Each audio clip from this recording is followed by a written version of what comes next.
ये भी आप जो सुन रहे हैं योग वशिष्ठ महारामायण, मूल वाल्मीकि रामायण। भरद्वाज ऋषि को वाल्मीकि जी बता रहे और भगवान राम को वशिष्ठ जी बता रहे। दो उत्तम वक्ता है और उत्तम श्रोता है। राम बादशाह कहते थे कि योग वशिष्ठ बार बार विचार करे तो आत्म साक्षात्कार अगर नहीं हो तो राम बादशाह सिर कटाएगा। इससे ऊंचे सदग्रंथ में सामान्य व्यक्ति की गति नहीं होती। तो सामान्य व्यक्ति को उचित है कि वो तीर्थ करे, यज्ञ करे, दान करे, पुण्य करे, उपवास करे, ताकि उसके पुण्य बढ़ जाए। तब इस ग्रंथ के सुनने में उसका अधिकार बनेगा तो रुचि होगी। अगर अधिकार नहीं है, पुण्याई नहीं है, तो ये शास्त्र सुनने में उसको अच्छा रस नहीं आएगा। ये इतना ऊंचा है, जैसे केजी पढ़ा हो, मिडिल हाई स्कूल हो गया हो तो कॉलेज में उसको चौंच खुपेगी। हाई स्कूल पास कर दिया हो तो कॉलेज के विषय में गति हो। ये आध्यात्मिकता का कॉलेज है, कोई साधारण नहीं। तो यहाँ वशिष्ठ जी कहते कि राम जी, वाल्मीकि जी कहेंगे भरद्वाज जी कि मनुष्य को पुरुषार्थ करना चाहिए। पूर्व का कैसा भी कर्म हो, कैसा भी प्रारब्ध हो, अभी उसे पुरुषार्थ करके अपना भविष्य उज्जवल करना चाहिए। ओम श्री सद्गुरु परमात्मने नमः। श्री वशिष्ठ जी बोले, हे रामचंद्र जी, गुरु और शास्त्रों के वचन के अभ्यास से अंतःकरण जब शुद्ध होता है तब आत्मसत्ता स्वतः प्रकट होती है। गुरु और शास्त्र हृदय की मलिनता दूर करते हैं और जब मलिनता दूर होती है तब आत्मसत्ता स्वाभाविक प्रकाशित होती है। इसे गुरु और शास्त्रों से मलिनता दूर होती है। सात्विक गुणी जो गुरु और शास्त्र है, उनसे जब रज और तमो गुणों का अभाव होता है तब परम अनुभव ज्योति आत्मा अकस्मात प्रकाशित होता है। जब वह प्रकाश हुआ तब उससे जीव उन्मत्त हो जाता है और अद्वैत रूपी संसार की कल्पना नहीं रहती। जैसे सुंदर स्त्री को देखकर कामी पुरुष उन्मत्त हो जाता है और संसार की सुरती भूल जाती है, वैसे ही ज्ञानी आत्मपद को पाकर उन्मत्त होता है और संसार की सुरती उसे भूल जाती है। वह परम ऐश्वर्यवान हो, उसका साधन केवल शास्त्र का विचार है। उनके सेवन से चिंतामणि पाने का जो दृष्टांत है उसे भी तुम सुनो। हे रामचंद्र जी, मन के फुरने का नाम संसार है। जब मन का उपशम होता है तब संसार की कल्पना मिट जाती। यह सब विस्तार पूर्वक सुनो। प्रथम बाल अवस्था में संत जनों का संग करना और सच्शास्त्रों को विचार करना, इस शुभ आचार से अभ्यास द्वारा जब आत्मपद की प्राप्ति होगी तब समता होगी और मनुष्य सबका सहृदय हो जाएगा। सौदार्य परमानंद का जनक है और जननी की तरह सदा संग रहता है। जैसे सुंदर पुरुष को देखकर उसकी स्त्री प्रसन्न होती है और उसके लिए प्राण का देना भी स्वीकार करती है पर उस पुरुष को नहीं त्यागती, वैसे जिस ज्ञानवान पुरुष की ब्रह्म लक्ष्मी से सुंदर कांति है, उसको समता और मुदिता हृदय रूपी स्त्री नहीं त्यागती, सदा उसके हृदय रूपी कंठ में लगी रहती है और वह पुरुष प्रसन्न रहता है। हे रामचंद्र जी, जिसको देवताओं का राज्य प्राप्त होता है वह भी ऐसा प्रसन्न नहीं होता, और जिसको सुंदर स्त्रियां प्राप्त होती है वह भी ऐसा प्रसन्न नहीं होता जैसे ज्ञानवान प्रसन्न होता है। ज्ञानवान समता तो द्विधा रूपी अंधकार का नाशक है। वह तीनों ताप रूपी उष्णता का नाश करने को पूर्णमासिका का चंद्रमा है। जैसे चंद्रमा की किरणों से अमृत से चकोर तृप्त होता है, वैसे ही आत्मा रूपी चंद्रमा की समता और हृदय रूप किरणों को पाकर ब्रह्मादिक चकोर तृप्त होकर आनंदित होते हैं। हे राघव, ज्ञानवान ऐसे ही कांति से पूर्ण होता है जो कभी क्षीण नहीं होती। श्री योग वासिष्ठ महारामायण निर्वाण प्रकरण सर्ग 105। श्री वशिष्ठ जी बोले, हे रामचंद्र जी, पंचभूत और छठा मन, इनका नाम जगत है। जब तक ये भूत उसमें दिखते हैं तब तक भ्रांति है, और जब इनसे रहित केवल चैतन्य भासित हो तब उसी का नाम परम पद है। हे रामचंद्र जी, आत्मपद में जागोगे तब पंचभूत भी आत्मा से भिन्न न दिखेंगे। सबका अधिष्ठान चैतन्य सत्ता है। जब तक आत्मा का प्रमाद है तब तक संसार भ्रम न मिटेगा। सब जगत निराकार संकल्प मात्र है, परंतु संकल्प की दृढ़ता से आकाश में स्थूलभूत दिखते हैं। ज्ञान काल और अज्ञान काल में जगत कुछ उपजा नहीं, परंतु अज्ञानी को दृढ़ भासित होता है। जैसे मनोराज्य से किसी ने नगर रचा तो वह उसी के हृदय में है और कहीं नहीं दिखता, वैसे जब तक जीव अज्ञान निद्रा में सोया है तब तक जगत भासित होता है, पर जब जागेगा तब आकाश रूप दिखेगा। हे रामचंद्र जी, अपना संकल्प अपने को नहीं बांधता। जब तक स्वरूप का प्रमाद नहीं होता तब तक ब्रह्मा का संकल्प ब्रह्मा को नहीं बंधन करता। स्वरूप में भी अहम प्रत्यय से तो संकल्प रूप है। दूसरी कुछ वस्तु सत्य नहीं, आत्मा ही है। वास्तव में न जगत का आदि है, न मध्य है और न अंत है। न जगत का होना है और न अनहोना है। आत्म सत्ता ही अपने आप में स्थित है।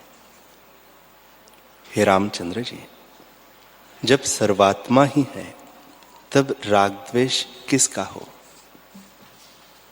सब अपना रूप ही है। अपना रूप जो आत्म तत्व है उसका किंचन संवेदन फुरने से जगत रूप होकर स्थित हुआ है। जैसे किसी पुरुष ने मनोराज्य में एक स्थान रचा और उसमें भावना हुई तो वह आदि भौतिक भासित होने लग जाता है, वैसे यह जगत भी ब्रह्मा का संकल्प है। चंद्रमा, सूर्य, अग्नि, रुद्र, वरुण और कुबेर आदि सब संकल्प रूप है, पर संकल्प की दृढ़ता से आदि भौतिक भासित होते हैं। हे रामचंद्र जी, आत्मा रूपी एक तालाब है जिसमें चैतन्य रूपी जल है। फुरन रूपी कीचड़ है, उसमें 14 प्रकार के भूत जात रूप मेंढक रहते हैं। वे सब संकल्प मात्र है। हे रामचंद्र जी, आकाश में एक आकाश क्षेत्र है जिसमें शिला उत्पन्न होती है। स्वर्गलोक और देवता बड़ी शिला है। एक उनमें उज्जवल शिला है, वह ज्ञानवान है। मध्यम शिला मनुष्य है। नीच शिला तिर्यक आदि की योनि है, सो भी निर्बीज अर्थात कारण से रहित है। अद्वैत आत्मा सदा अपने आप में स्थित है। कुछ उत्पन्न नहीं हुआ परंतु भ्रांति से भिन्न भिन्न भासता है। जैसे फेन, बुलबुले और तरंग सब जल रूप है, वैसे यह सब जगत आत्मरूप है।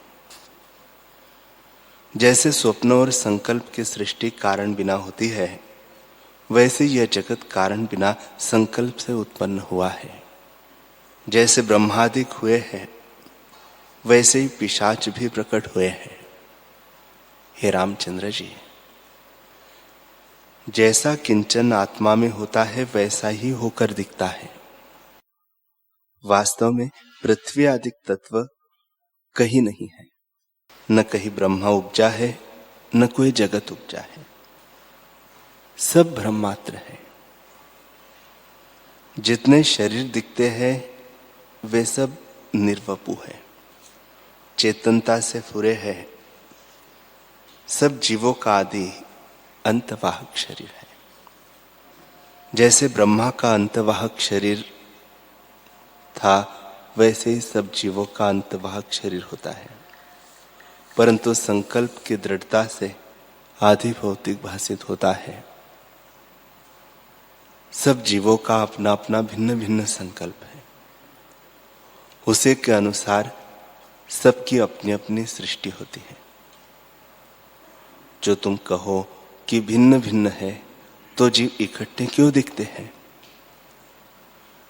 चाहिए तो यह कि अपनी अपनी सृष्टि में हो। तो इसका उत्तर यह है कि जैसे एक नगरवासी और नगर में जाए और एक नगरवासी और नगर में जावे और दोनों जाकर इकट्ठे मिले, वैसे ही सब जीव इकट्ठे दिखते हैं, पर उनके इकट्ठे होने पर भी इनकी सृष्टि को वह नहीं देखता और उसकी सृष्टि को यह नहीं देखता। जैसे स्वप्न में जो भिन्न भिन्न भूतजात होते हैं वे अनुभव से इकट्ठे दिखते हैं और एक अनुभव में भिन्न भिन्न होते हैं, एक दूसरे की सृष्टि को नहीं जानते। जीव को अंतवाहक भूल गया है, इससे आदि भौतिक दृढ़ हो रहा है। जैसा अनुभव में अभ्यास होता है वैसे ही दिखता है। जहां पिशाच होता है वहां अंधकार भी होता है। जो मध्याह्न का सूर्य उदय हो और पिशाच आगे आवे तो अंधकार हो जाता है, ऐसा तमरूप वह होता है। जैसे उल्लू आदि को प्रकाश में अंधकार होता है, वैसे ही अनेक सूर्यों का प्रकाश हो तो भी पिशाच को अंधकार ही रहता है। हे रामचंद्र जी, जैसा उसमें निश्चय होता है वैसा ही भान होता है, क्योंकि उनका ओज तम रूप है। जैसा किसी को निश्चय होता है वैसा ही भासता है।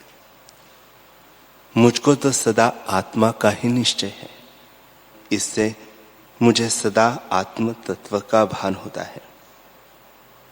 जैसे पिशाच पंचभौतिक शरीर से रहित चेष्टा करते हैं, वैसे ही मैं पंचभौतिक शरीर से रहित आकाश में चेष्टा करता रहा हूं। श्री वशिष्ठ जी बोले, हे रामचंद्र जी,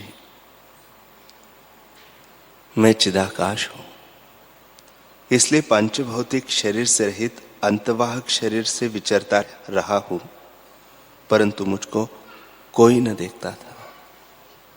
चंद्रमा, सूर्य, सहस्त्र नेत्र वाले इंद्र, सिद्ध, गंधर्व, ऋषिश्वर, मुनीश्वर, ब्रह्मा, विष्णु और रुद्र भी इस चर्म दृष्टि से मुझे न देख सके और मैं सबको देखता फिरता था।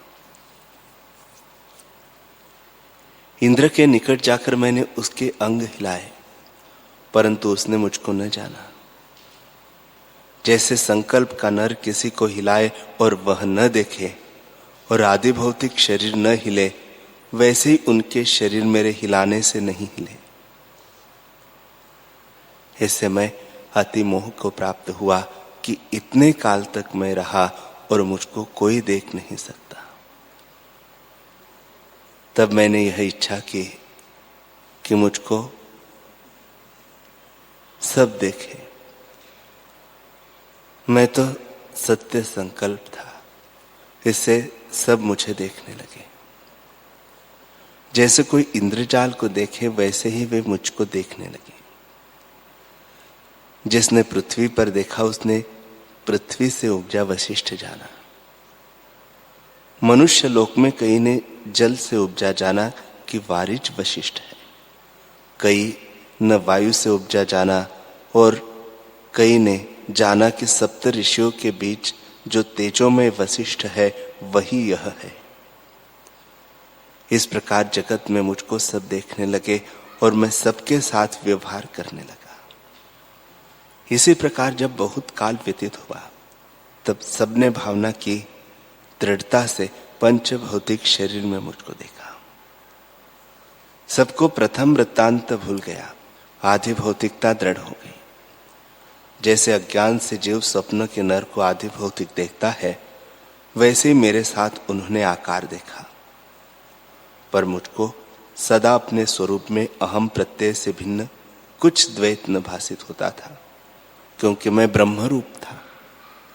मेरा वशिष्ठ नाम ऐसा है जैसे रस्सी में सर्प का भ्रम होता है। मैं तो चिदाकाश रूप हूं, पर औरों को वशिष्ठ की प्रतीति उपजी है। हे रामचंद्र जी, तुम सरीखों को मेरा आकार दिखता है, पर मुझको आधि भौतिक और अंतवाहक दोनों शरीर चिदाकाश का किंचन भासते हैं। मैं सदा अद्वैत रूप निराकार हूं। तुम्हारी और मेरी चेष्टा समान है, परंतु मुझको सदा आत्मपद का निश्चय है। इस कारण मैं जीवन मुक्त होकर विचरता हूं। अज्ञानी को क्रिया में द्वैत भासता है और मुझको अक्रिया में भी अद्वैत भासता है। ब्रह्मा भी ब्रह्मरूप जान पड़ता है और उसका संकल्प जो जगत है वह भी ब्रह्मरूप है। जैसे समुद्र में तरंग जल रूप है, भिन्न कुछ नहीं, वैसे ही ब्रह्म में जगत ब्रह्म रूप है, भिन्न कुछ नहीं। इससे मैं चिदाकाश रूप हूं, द्वैत कुछ नहीं फुरता। जब अहम जगता है तब जगत द्वैत रूप होकर भासता है। जैसे अहम के फुरने से स्वप्न की सृष्टि होती है, वैसे ही जागृत सृष्टि भी होती है, सो संकल्प मात्र है। ब्रह्मा और ब्रह्मा का जगत संकल्प की दृढ़ता से आदि भौतिक किनाई प्रतीत होता है, पर वास्तव में न ब्रह्मा उपजा है और न जगत उपजा है। चिदानंद ब्रह्म ही अपने आप में स्थित है, वह सदा एक रस है। हे रामचंद्र जी, सृष्टि के आदि से प्रलय पर्यंत जो कुछ क्षोभ है उसमें आत्मा सदा एक रस है, उसमें कभी क्षोभ नहीं, क्योंकि वास्तव में कुछ उपजा नहीं। जो कुछ भासता है वह अज्ञान से सिद्ध है। ज्ञान से जगत भ्रम निवृत्त हो जाता है। जैसे स्वप्न सृष्टि में किसी को कहीं निधि दिखे तो वह उसकी प्राप्ति के लिए यत्न करता है, पर जब जागता है तो उसको स्वप्न जानकर फिर उसे पाने का यत्न नहीं करता। वैसे ही जब आत्मबोध होता है तब फिर इस जगत में जगत बुद्धि नहीं रहती। अज्ञान ही जगत भ्रम का कारण है। उस अज्ञान की निवृत्ति का उपाय यही है कि इस महारामायण का विचार करें, उसी से संसार भ्रम निवृत्त होगा। यह संसार अविद्या से वासना मात्र है। जो इससे सत्य जानकर इसकी ओर दौड़ते हैं वे परमार्थ से शून्य, मूढ़, कीट और वानर की नाई चंचल है। जिनको भोगों की सदा इच्छा रहती है वे नीच पशु हैं। उनका संसार से उबरना कठिन है, क्योंकि उनके हृदय में सदा तृष्णा रहती है। वे वैराग्य को नहीं प्राप्त होते। हे राघव, भोग तो ज्ञानवान भी भोगते हैं, परंतु वे भोग बुद्धि से नहीं भोगते, किंतु प्रवाह पतित जो कुछ प्रारब्ध वेग से प्राप्त होता है उसको भोगते हैं। वे जानते हैं कि गुणों में गुण बरतते हैं। वे इंद्रियों सहित भोग को भ्रांति मात्र जानते हैं। जो अज्ञानी हैं वे आसक्त होकर भोगते हैं और तृष्णा करते हैं, और भोग की तृष्णा से उनका हृदय जलता है। इसी का नाम बंधन है। भोग दुख रूप है। जो इनको सेवते हैं वे हृदय में सदा तृष्णा से जलते हैं। उनका द्वैत रूप जगत भ्रम कभी नहीं मिटता। पर ज्ञानवान सदा आत्मा से तृप्त रहते हैं। इससे शांत रूप है। जैसे हिमालय पर्वत में सब पदार्थ शीतल हो जाते हैं, वैसे ही आत्मज्ञान से हृदय शीतल हो जाता है। आत्मानंद की प्राप्ति होती है और कोई दुख नहीं रहता। जिनका चित्त सदा स्त्री, पुत्र और धन में आसक्त है और इनकी जो इच्छा करते हैं वे महामूर्ख और नीच है। उनको धिक्कार है। जिसको आत्मपद की इच्छा हो उसको सदा संतों का संग करना चाहिए और शास्त्र को श्रवण कर उन पर विचार करना चाहिए। इस अभ्यास से आत्मपद की प्राप्ति होती है। हे रामचंद्र जी, इस शास्त्र का विचार परम पद को प्राप्त कराने वाला है। जो पुरुष इस शास्त्र को त्याग कर और की ओर लगते हैं वे मूर्ख हैं। वाल्मीकि जी बोले, हे राजन, जब इस प्रकार वशिष्ठ जी ने कहा तब सायंकाल का समय हुआ। सब श्रोता परस्पर नमस्कार करके गए और सूर्य की किरणों के उदय होने पर फिर आकर उपस्थित हो गए। श्री वशिष्ठ जी बोले, हे रामचंद्र जी, तुमको यह अंतरोपाख्यान सुनाया है। इसके विचार से जगत भ्रम नष्ट हो जाएगा। ऐसे जब तुम विचार कर देखोगे तब आत्मा में अनंत ब्रह्मांड समाते देख पड़ेंगे।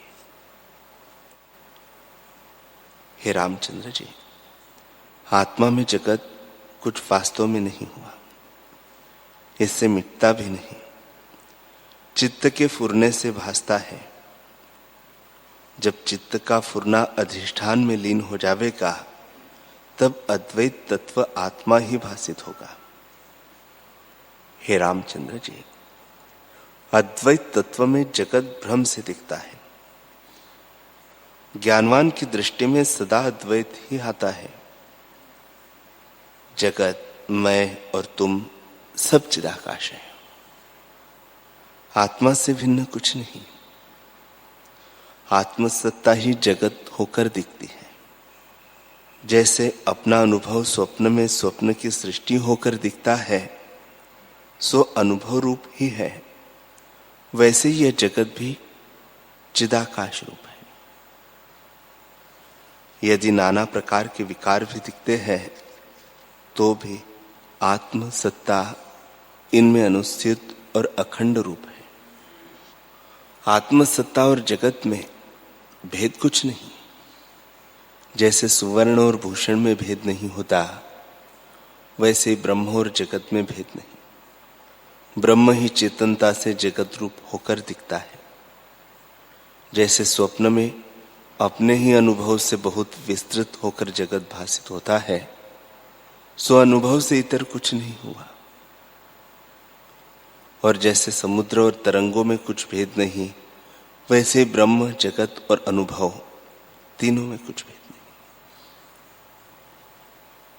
असम्यक दृष्टि से भेद भासता है, सम्यक दृष्टि से कोई भेद नहीं। हे रामचंद्र जी, आत्मसत्ता में प्रथम तो जो आभास पूरा है वह ब्रह्मारूप होकर स्थित हुआ है। वह चिदाकाश रूप ब्रह्मा है और वही ब्रह्म सत्ता अपने आप में स्थित है। उसी ब्रह्म सत्ता ने अपने भाव को नहीं त्यागा और ब्रह्मारूप होकर स्थित हुई है। फिर उसने जगत रचा, इसलिए वह जगत भी आकाश रूप है।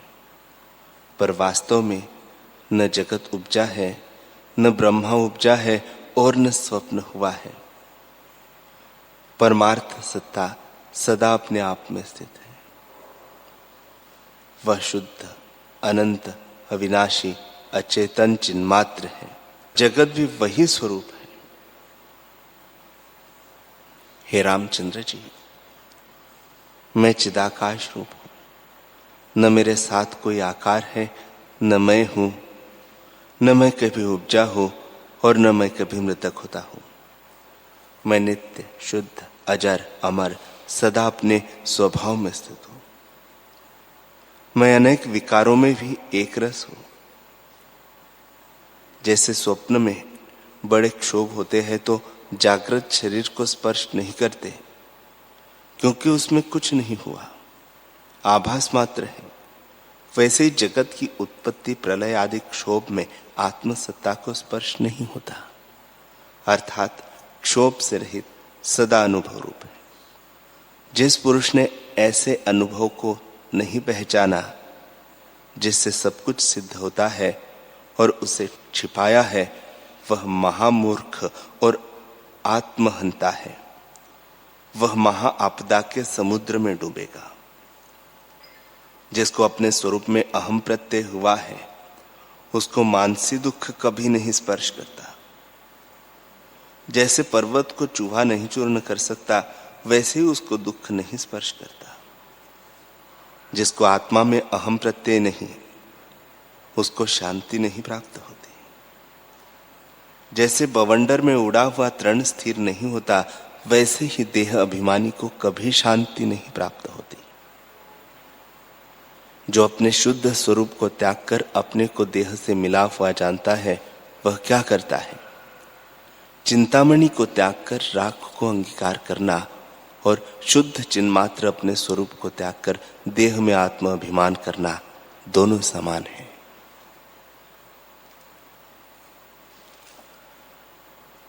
हरि ओम।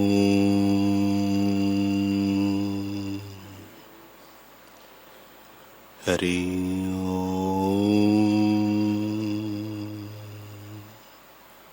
ओम। सहना भवतु सहनौ भुनक्तु सह वीर्यं करवावहै तेजस्विनावधीतमस्तु मा विद्विषावहै। ओम शांति शांति शांति। श्री सद्गुरुदेव भगवान की जय।